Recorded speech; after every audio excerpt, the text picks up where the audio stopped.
तो चलिए गाइस, मैं आपको पढ़ा रहा हूँ एनसीईआरटी का चैप्टर नंबर 3 और ये है motion in straight line. Heading दे रहे हैं मोशन। शुरू की कुछ बातें केवल टर्मिनोलॉजी डेवलप करने के लिए होती हैं, उनका कोई खास सिग्निफिकेंस नहीं होता है। तो लिखिए मोशन की डेफिनेशन एनसीईआरटी ने क्या लिखी है। लिखिए change in position of an object with time. Change in position of an object with time. एक ऑब्जेक्ट अभी यहाँ है और थोड़ी देर बाद वहां दिखेगा, अगर ऐसा है तो वो ऑब्जेक्ट मोशन कर रहा है। Change in position of an object with time, इसको मोशन कहते हैं। फिर हेडिंग दे दीजिए rectilinear motion.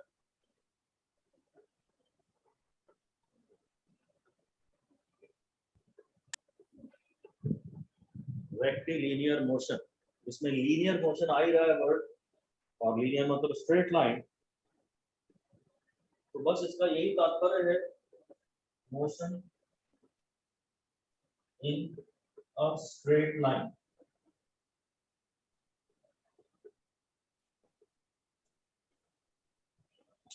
Motion in a straight line. जितने भी ऐसे सेंटेंसेस होते हैं, डेफिनेशंस होती हैं, they are all useless.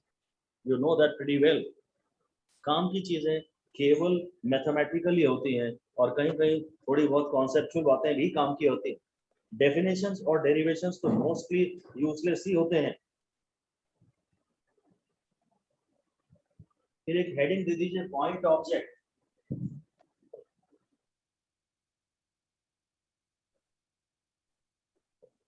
Point object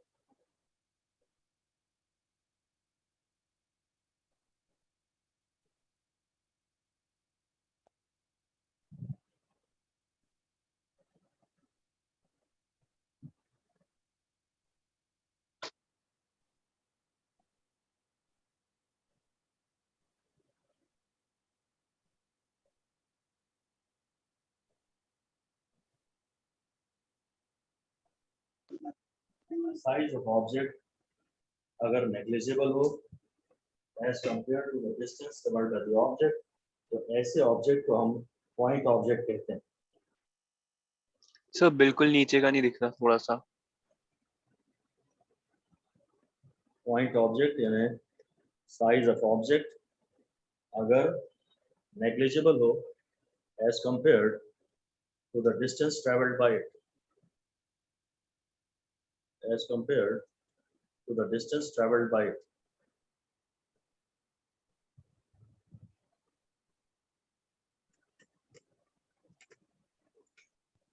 एक ट्रेन है, भोपाल से अगर दिल्ली जा रही है तो वो 500 किलोमीटर का डिस्टेंस ट्रैवल कर रही है, मे बी सॉरी 700 किलोमीटर का डिस्टेंस ट्रैवल कर रही है। और ट्रेन मे बी 100 मीटर्स की है, सॉरी मे बी इवन अगर 1 किलोमीटर की भी है, तो 700 किलोमीटर के रिस्पेक्ट में 1 किलोमीटर विल बी नेग्लिजिबल।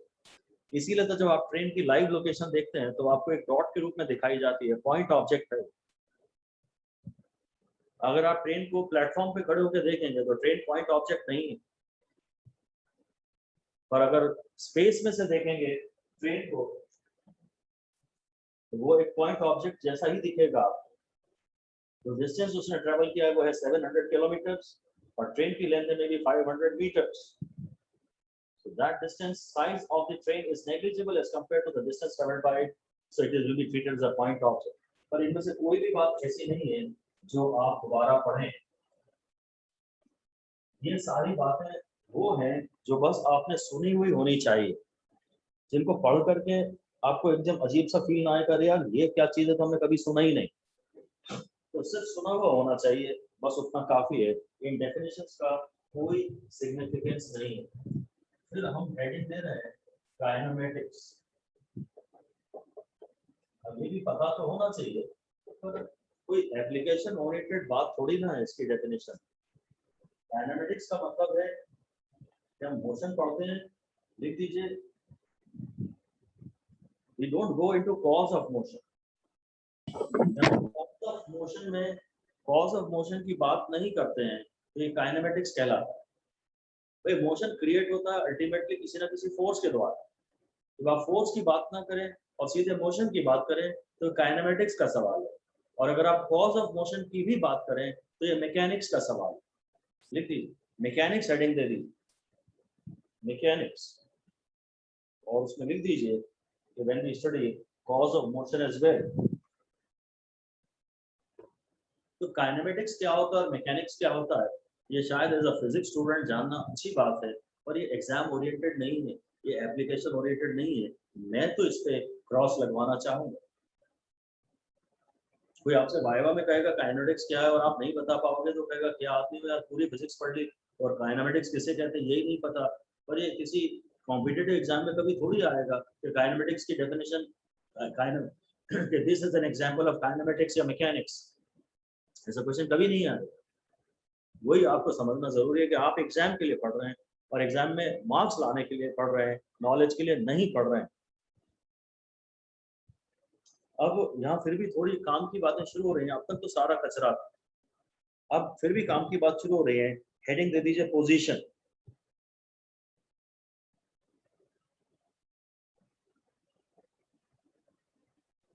अब पोजीशन मुझे बताना है कि भाई मेरे से यहाँ 5 मीटर दूरी पर एक ऑब्जेक्ट रखा हुआ है, ये पोजीशन है। तो बस आप ये लाइन लिख दीजिए।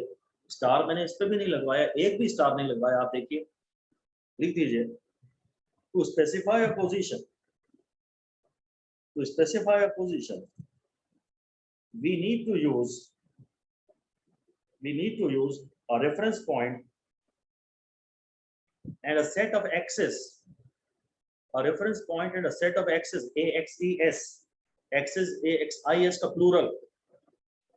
We need to use a reference point and a set of axes.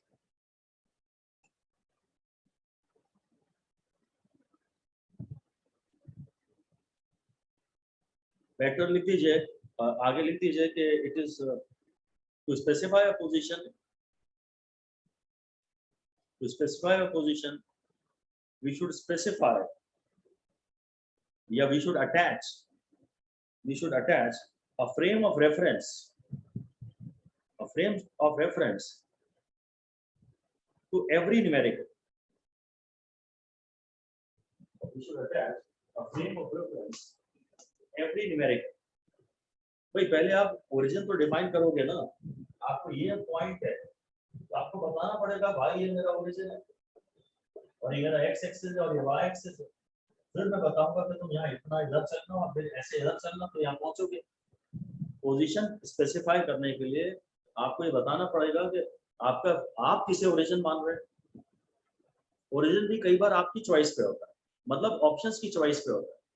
Option कई बार बोलता है अगर मैं ये ओरिजिन मानूं तो फिर पोजीशन ये है, ओरिजिन ये मानूं तो पोजीशन ये है। ये आपको क्वेश्चन में ये समझना पड़ता है कि इसने ओरिजिन किसे माना है। खैर वो क्वेश्चन में ही देखेंगे, अभी तो आप उतना ही लिख दीजिए कि reference frame means reference frame has a reference point that is origin,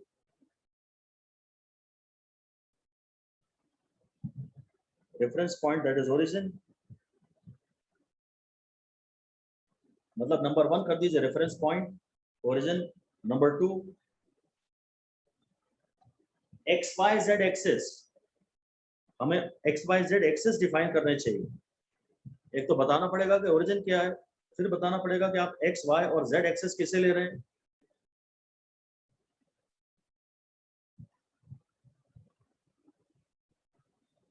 और एक चीज और है, क्लॉक, घड़ी भी चाहिए आपको। रेफरेंस फ्रेम में आपको 3 चीजें चाहिए, एक तो ओरिजिन क्या है, एक एक्स वाई जेड क्या है और एक घड़ी भी चाहिए। कई बार क्या होता है, आप ये बताना चाहते हैं कि पार्टिकल की टाइम के रिस्पेक्ट में एक्स क्या है, पार्टिकल पहले यहाँ था फिर यहाँ है, उसका एक्स बढ़ते जा रहा है इतना, ऐसा टाइम के रिस्पेक्ट में। तो ग्राफ बनाते समय आपको जानकारी देते समय आपको बताना पड़ेगा ना कि भाई 1 घंटे बाद मैंने तुम्हें वहां देखा था और 2 घंटे बाद तुम वहां थे, सीसीटीवी से मैं फॉलो कर रहा था तुम्हारे को, पूरा स्पाई कैमरा लगाया हुआ तो भाई मैं फॉलो कर रहा था तुम्हें। तो टाइम भी तो मेजर करना होता है ना। रेफरेंस फ्रेम में सारी चीजें होती हैं। घड़ी वाली बात की हमें कोई जरूरत नहीं है, ये भी क्लॉक चाहिए कि नहीं चाहिए ये बात इंपॉर्टेंट नहीं है। इंपॉर्टेंट बात यह है कि ओरिजिन आप किसे मान रहे हैं। वो आपको सवाल से समझना पड़ता है कई बार कि इसका ओरिजिन किसको मान, ओरिजिन किसे मान रहे हैं, प्लस एक्स डायरेक्शन क्या ले रहे हैं, प्लस वाई क्या ले रहे हैं, प्लस जेड क्या ले रहे हैं, दैट इज वेरिएबल। इसीलिए हर क्वेश्चन में आपको अलग से बताना चाहिए कि आपने रेफरेंस फ्रेम क्या चूज किया है। डैश करके एक लाइन और लिख दीजिए, position of an object depends upon depends on the chosen origin. Position of an object depends on the chosen origin. आपने किसे origin माना है।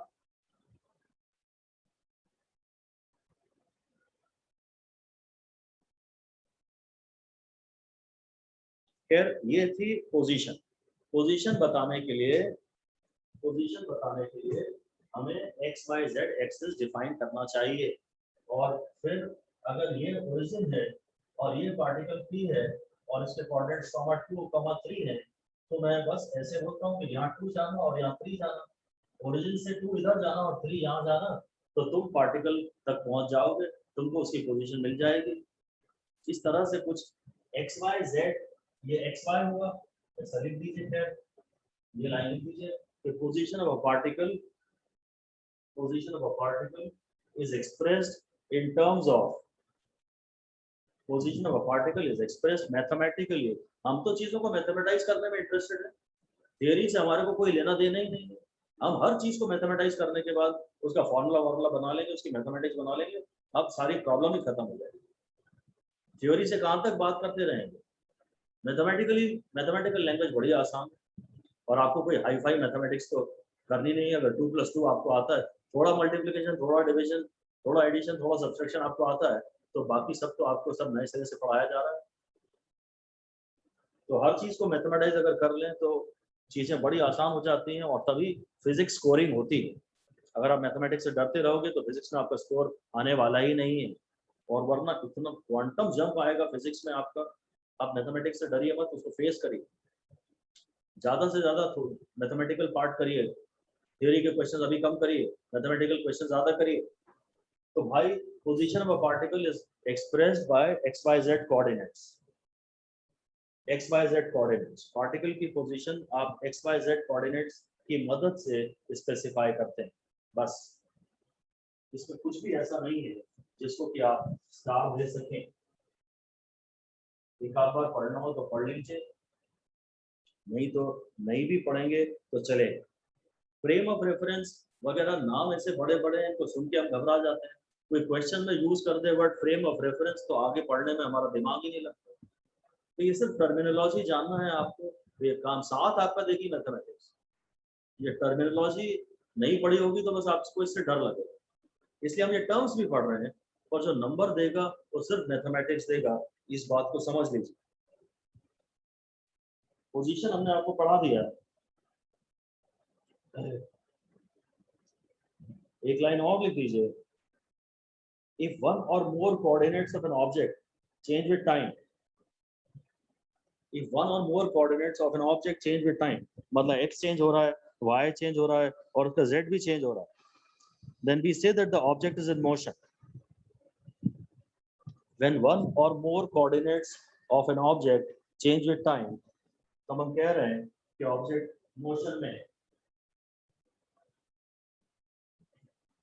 और अगली लाइन में फिर लिख दीजिए, when none of x, y, z, when none of x, y, z coordinate of an object, when none of x, y, z coordinate of an object change with time, x, y या z जब कुछ भी change नहीं होता है,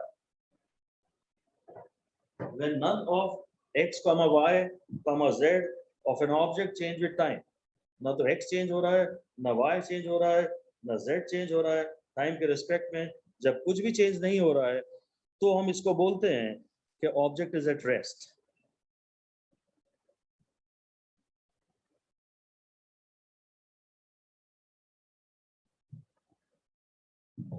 तो हम कहते हैं कि ऑब्जेक्ट रेस्ट है। ठीक है, मैं यहाँ तुम्हें बताता हूँ, एक क्वेश्चन के रूप में दे देता हूँ। एक क्वेश्चन है, ये t है और ये x है, और बोलता हूँ कि ये This is xt graph of an object. Comment on the motion of object. Sir अभी जो आपने कहा आप उसे रिपीट करेंगे please? It's at rest. Sir, the object is at It's rest. at rest. Time तो बढ़ रहा है पर उसका एक्स चेंज नहीं हो रहा। ग्राफ आगे बढ़ रहा है, ग्राफ आगे बढ़ रहा है क्योंकि टाइम आगे बढ़ रहा है।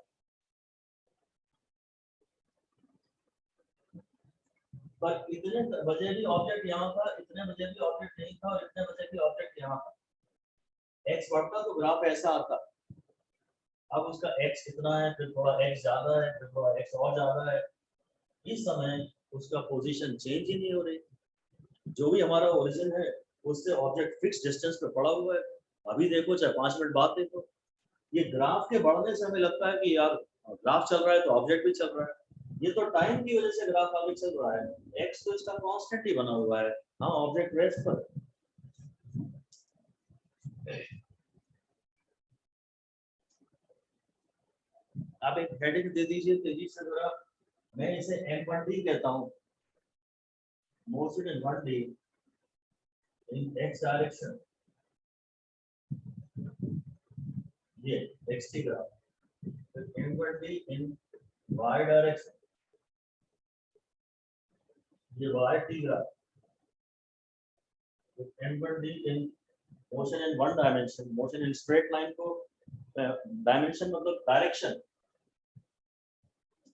डायमेंशन मतलब इस चैप्टर में डायमेंशन का मतलब है डायरेक्शन। M1D z डायरेक्शन, तो टाइम के रिस्पेक्ट में z कोऑर्डिनेट चेंज हो रहा है। अगर टाइम के रिस्पेक्ट में x चेंज हो तो ये मोशन इन x डायरेक्शन है, खाली x चेंज हो। अगर टाइम के रिस्पेक्ट में खाली x चेंज हो तो ये मोशन इन x डायरेक्शन है। टाइम के रिस्पेक्ट में खाली y चेंज हो तो ये M1D इन y डायरेक्शन है। और टाइम के रिस्पेक्ट में खाली z चेंज हो, z कोऑर्डिनेट चेंज हो तो M1D इन z डायरेक्शन। ये बातें भी इंट्रोडक्टरी बातें ही हैं और इनमें भी कहीं मैं आपको कोई स्टार नहीं दे सकता। ये सब हमारे इस चैप्टर की भाषा डेवलप कर रहे हैं, टर्मिनोलॉजी या लैंग्वेज डेवलप कर रहे हैं हम लोग। अब मैं आपसे कहता हूँ M2D इन XY प्लेन। ये मान लीजिए x एक्सिस है और ये y एक्सिस है और ऐसा ऑब्जेक्ट है, तो ऑब्जेक्ट थोड़ा इधर भी जा रहा है और थोड़ा इधर भी जा रहा है। ऐसे जा रहा है ना, थोड़ा इधर गया तो x एक्सिस के अलाउंग भी उसकी पोजीशन चेंज हुई। भाई पहले वो यहाँ था, उसका इतना x था और इतना y था। थोड़ी देर बाद वो यहाँ है, अब उसका इतना x है और इतना y है। तो when x and y both are changed, when x and y both the coordinates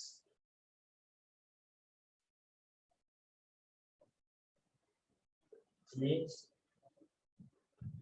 together, then it is M2.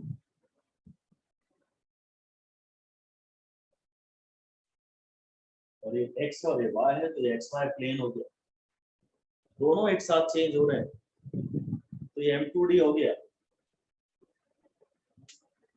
अब ये ध्यान दीजिए कि ये xy एक्सिस में यहाँ टाइम है कि ये xy है। अगर यहाँ टाइम के रिस्पेक्ट में वेरिएशन दिखाएगा तो M1D होगा। ग्राफ आपको ये देखना ही चाहिए कि टाइम के रिस्पेक्ट में है भी कि नहीं है। ये एक पॉइंट काम का है, इसे हम 2 स्टार लगा के लिख लीजिए।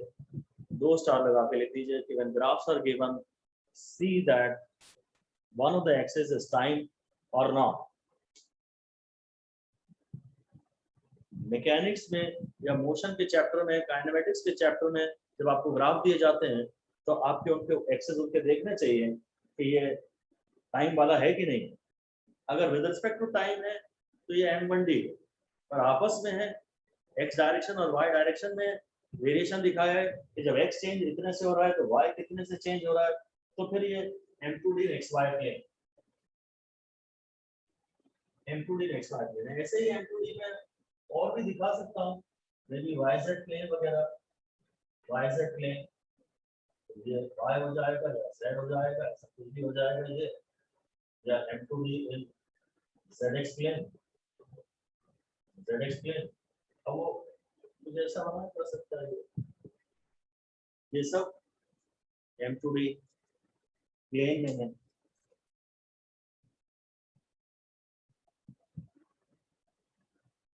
मैं पोजीशन पढ़ा रहा था, मैंने आपको M1D और M2D समझा दिया क्या होता है।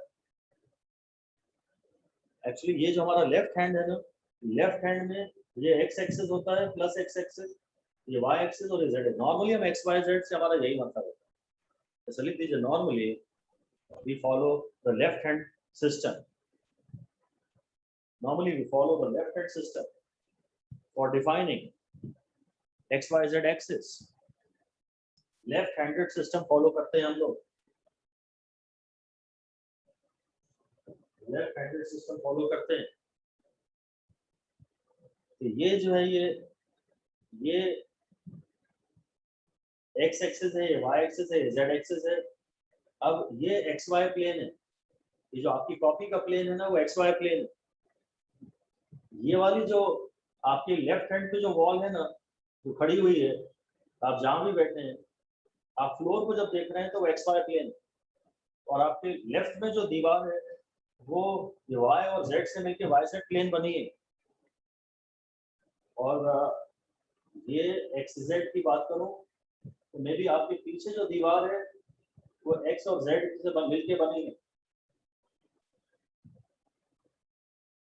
आप जहां भी बैठे हैं वो एक कॉर्नर को ओरिजिन बता दीजिए और वहां से X Y Z axes define कर दीजिए। तो खैर ये इन बातों में फिलहाल अभी और ज्यादा इंटरेस्टेड नहीं है। जब इनकी आवश्यकता पड़ती जाएगी तो आप इन्हें और समझते जाएंगे। अभी तो यही समझना है कि x और t में ग्राफ है तो m1d इन x डायरेक्शन है, y और t में ग्राफ है तो m1d इन y डायरेक्शन है, z और t में ग्राफ है तो m1d इन z डायरेक्शन है। और वरना x एक्सिस और y एक्सिस, x कोऑर्डिनेट और y कोऑर्डिनेट दोनों चेंज हो रहे हैं अगर साथ साथ, तो ये xy प्लेन में मोशन, बस ऐसी बात। और अगर चिड़िया स्पेस में उड़ रही है, चिड़िया स्पेस में उड़ रही है, बॉल क्रिकेट की जा रही है, तो उसका x भी चेंज हो रहा है, y भी चेंज हो रहा है, z भी चेंज हो रहा है। हाइट तो उसकी चेंज हुई, क्रिकेट बॉल बहुत ऊपर मारी, बहुत शॉट ऊपर गया, तो उसकी हाइट चेंज हुई तो z चेंज हो गया। और यहाँ से शॉट मारा और वहां मिल रहा है सामने लॉन्ग ऑन पे, तो इसका ये z चेंज हो गया, x चेंज हो गया। थोड़ा साइड में मिल रहा है तो इसका y चेंज हो गया। तो x y z तीनों एक साथ चेंज होते हैं, वो मोशन इन 3D होता है। M3D का मतलब लिख दीजिए, M3D when x y z all change together। x y z जब तीनों एक साथ चेंज होते हैं तो ये मोशन इन 3 डायमेंशन होता है, मोशन इन 3 डायमेंशन होता है। फॉर एग्जांपल है इसका मोशन ऑफ अ बर्ड।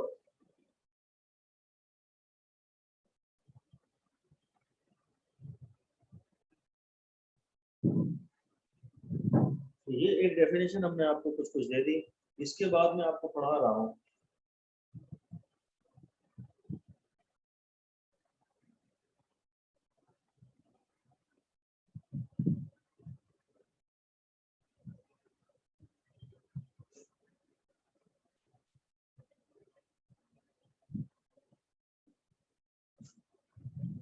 वो पोजीशन कोऑर्डिनेट की बात कर रहा था अब तक। अगर उसने इसको प्लस एक्स एक्सिस डिफाइन किया है, ये प्लस एक्सिस है और ये माइनस एक्स एक्सिस है, तो ये पोजीशन कोऑर्डिनेट कहलाता है, पोजीशन कोऑर्डिनेट। ठीक है, फिर आप हेडिंग दे दीजिए पाथ लेंथ। अब फिर भी थोड़ी काम की बात आ रही है, पाथ लेंथ। सर क्या path length? PATH path, PATH path, फिर LENGTH length.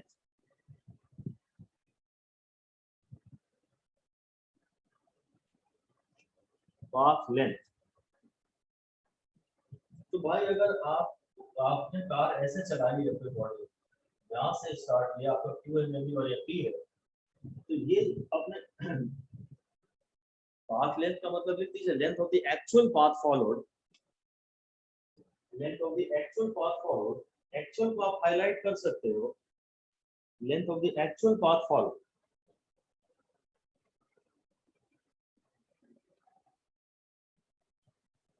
and this is also equal to distance traveled.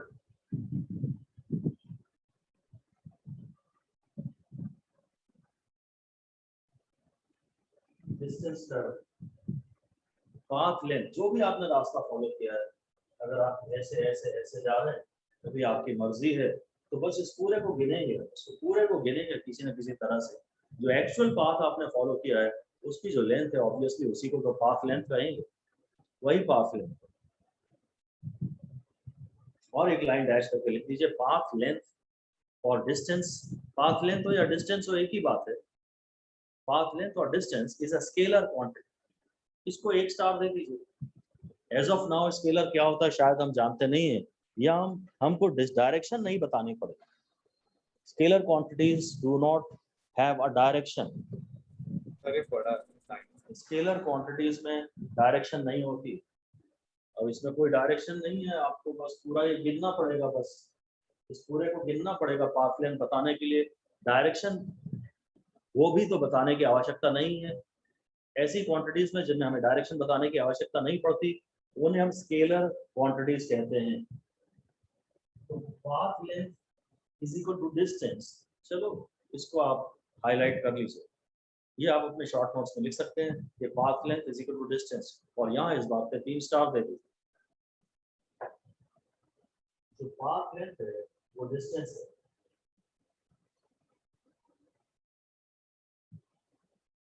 अब थोड़ी काम की बात आ रही है, डिस्प्लेसमेंट। डिस्प्लेसमेंट, अगर ऑब्जेक्ट यहाँ से यहाँ गिरा है तो उसका डिस्टेंस तो ये है पूरा, पर डिस्प्लेसमेंट का मतलब होता है straight line distance.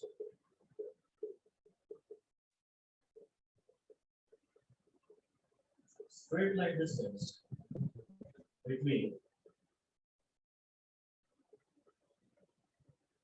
initial and final position. Straight line distance between initial and final position.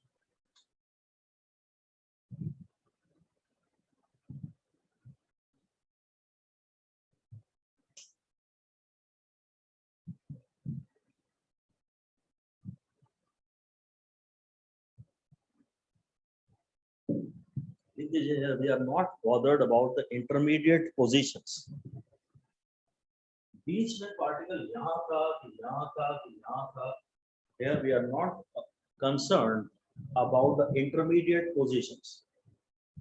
केवल इनिशियल देखते हैं और फाइनल देखते हैं। हाँ, तो ये डेफिनेशन काम की है डिस्प्लेसमेंट की, स्ट्रेट लाइन डिस्टेंस।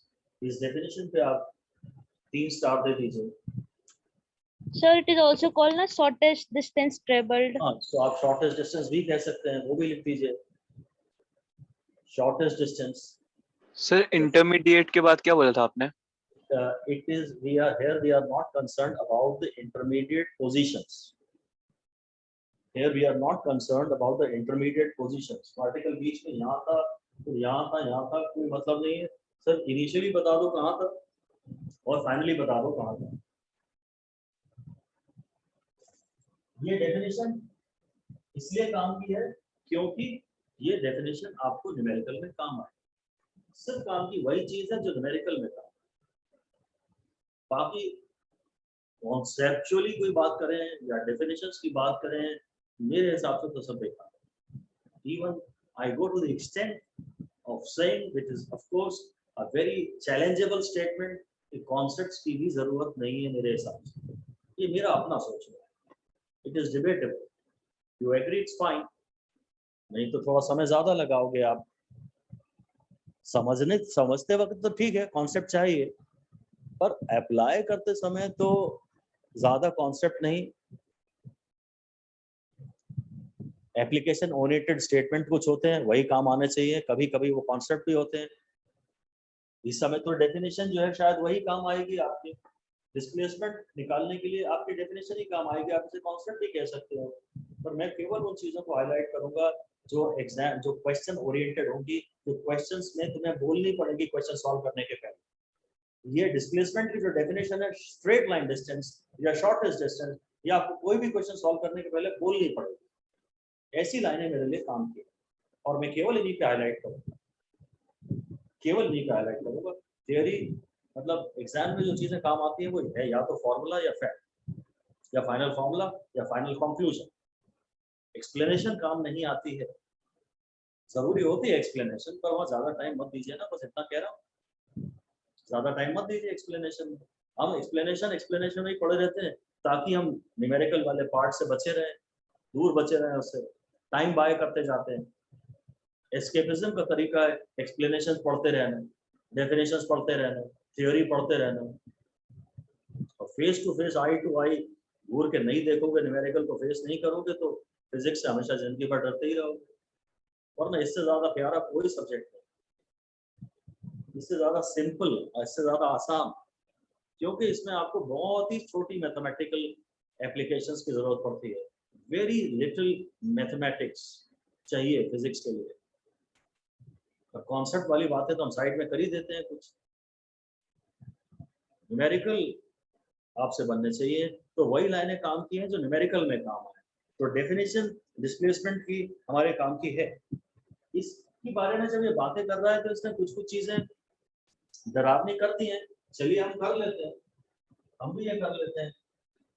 T1 पे पार्टिकल यहाँ पर है, तो ये P है और ये Q है, यहाँ कर देता हूँ Q है। T1 पे पार्टिकल यहाँ पर है और ये T ग्राफ है, ये T है और ये X, ये जो है ये X1 है और ये जो है ये X2, ऐसा ग्राफ बना लीजिए। T1 पे पार्टिकल यहाँ था और T2 पे पार्टिकल यहाँ है, तो हम ये कहना चाहते हैं कि in time T2 minus T1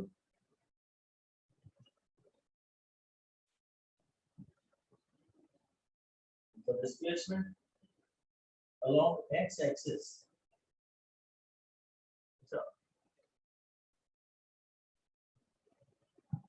displacement along x-axis is x2 minus x2.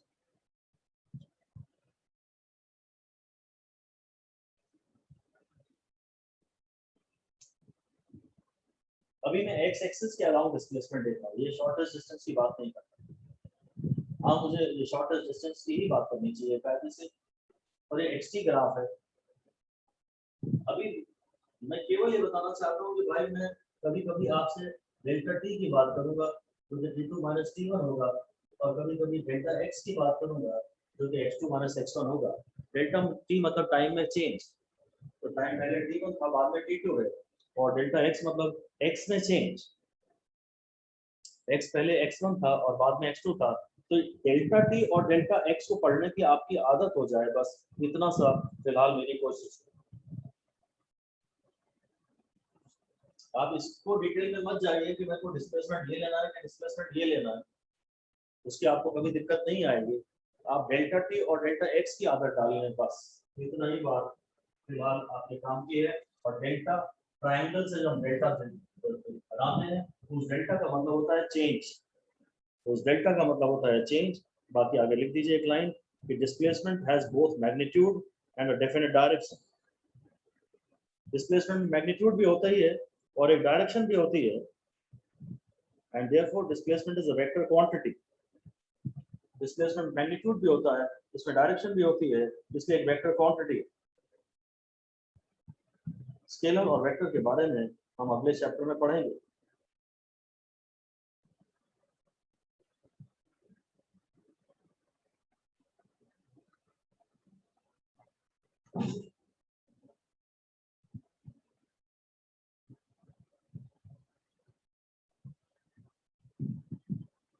आगे लिख दीजिए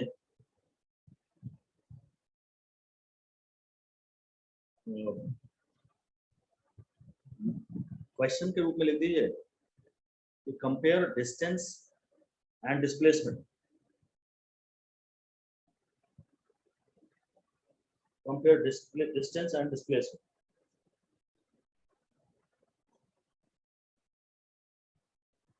ये लिख लेते हैं for the case shown, body A से बी, बी से सी और सी से डी गई।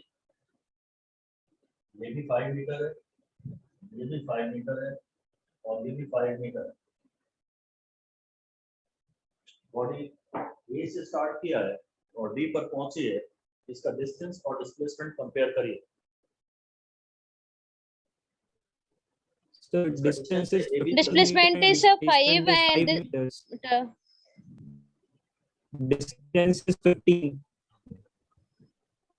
हाँ, if the distance is length of the actual path, distance is length of the actual path, so AB plus BC plus CD, so 5 plus 5 plus 5.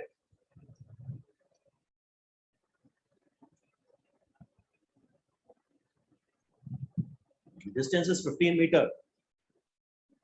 Distance is 15 meter.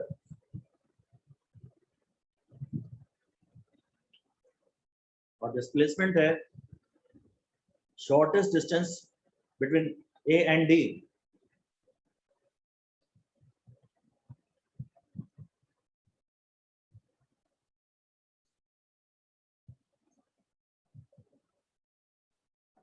अब ये तो फिर एक स्क्वायर बन रहा है और तीन साइड अगर 5 है तो चौथी साइड भी 5 है, तो डिस्प्लेसमेंट जो है वो इनिशियल और फाइनल पोजीशंस के बीच में शॉर्टेस्ट डिस्टेंस है और इसलिए वो 5 मीटर।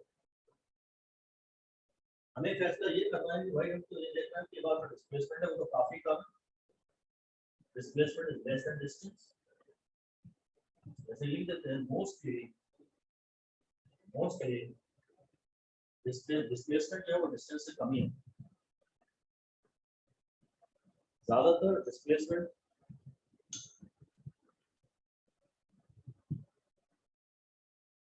एक्सक्यूज मी सर, जी बोलिए। सर ये जो एडी वाली साइड है वो डिस्टेंस में ऐड नहीं करेंगे? नहीं, मतलब उसमें बस A B plus B C plus C D आएगा? भाई पार्टिकल ने ए से स्टार्ट किया और डी पे जाके वो रुक गया, ये ओके सवाल सर। में और क्लियरली बताया हुआ है। वो चौथी लाइन एडी की लाइन हमने बनाई नहीं थी, अगर वो वापस आता ऐसा फिर हम एरो दिखाते। अभी वो ए से डी गया, बी से सी गया और सी से डी गया, वापस डी पे रुक गया, वो ए से डी गया। Sir me sir that target is that D point पे पहुंचना है तो कहीं से भी जाओ। हाँ, टारगेट है कि आपको डी पे पहुंचना है तो आप कहीं से भी जाओ।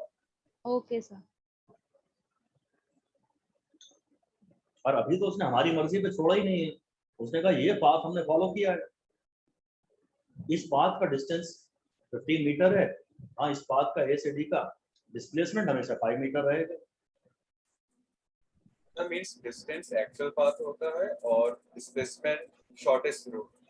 हाँ, distance and length of actual path, total path और डिस्प्लेसमेंट एंड शॉर्टेस्ट।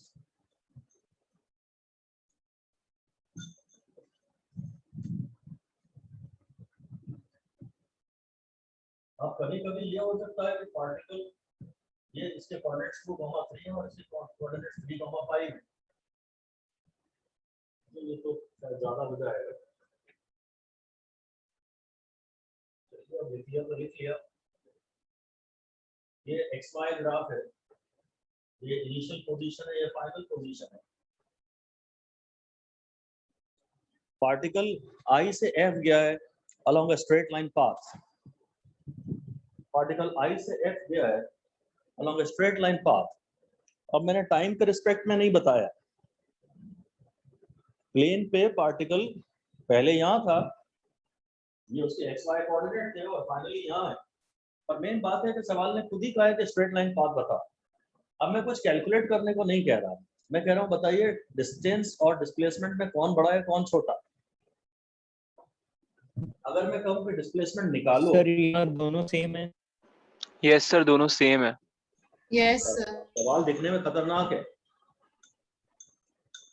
ये सवाल में अभी पूरा मुझे इसको सॉल्व करना भी नहीं आता, पर एक बात पक्की है, एक बात लिख लीजिए, when motion takes place along a straight line, when motion takes place along a straight line, distance is equal to displacement. जब मोशन स्ट्रेट लाइन के along होता है तो डिस्टेंस और डिस्प्लेसमेंट दोनों बराबर होते हैं। इसका डिस्प्लेसमेंट निकालना इस समय थोड़ा सा मुझे आवश्यक नहीं है। हाँ, मैं एक हिंट आपको दे देता हूँ कि आपको अगर कोई चीज समझ में ना आए तो एक चीज ट्राई करके देख सकते हो, और वो ये पाइथागोरस थ्योरम। इसको तुम जो तुम निकालना चाहते हो उसको एक राइट एंगल ट्रायंगल की एक साइड बनाओ, ऐसा लिख दो। Sometimes this trick works. कई बार आपको अगर कुछ समझ ना आए तो आप उसको लेके बैठे रहो और शायद आपको क्लिक कर जाएगा। अगर एक साइड निकालनी हो तो ये ट्रिक वर्क कर सकती है।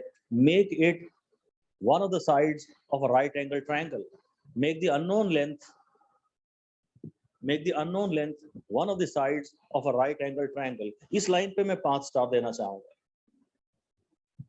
अगर आपको कोई लेंथ निकालनी है और समझ नहीं आ रहा क्या करें, तो आप उसको एक राइट एंगल ट्रायंगल का पार्ट बनाने की कोशिश करें। फिलहाल मैं ना इसको ये बना सकता हूँ, ये इसका 2 है x और ये 3 है और ये y इसका 3 है और ये y इसका 5 है। तो ये जो डिस्टेंस है ना, ये 2 है और ये 3 है, तो ये 3 - 2 है इक्वल टू 1 है।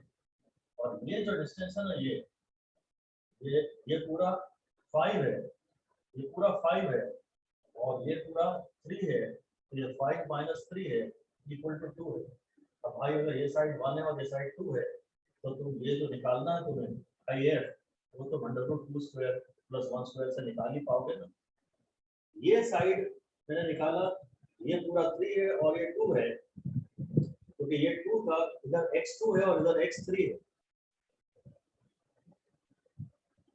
मुझे क्या मैंने किया, मैं इसमें ज्यादा इंटरेस्टेड नहीं हूँ। मुझे तो एक्चुअली एक ही बात पढ़ानी थी आपको कि जब मोशन जब स्ट्रेट लाइन के अराउंड होता है तो भाई length of the actual path और शॉर्टेस्ट डिस्टेंस दोनों बराबर ही है।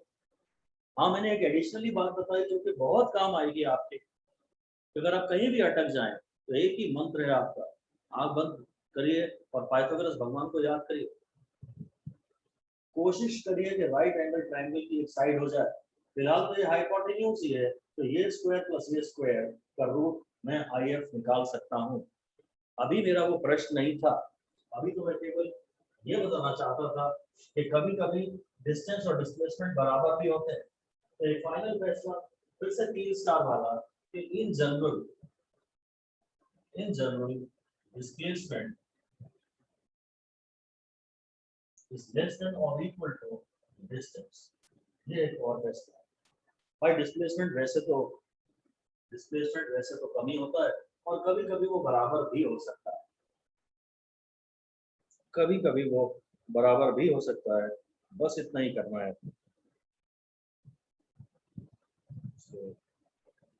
आज की क्लास में इतना ही।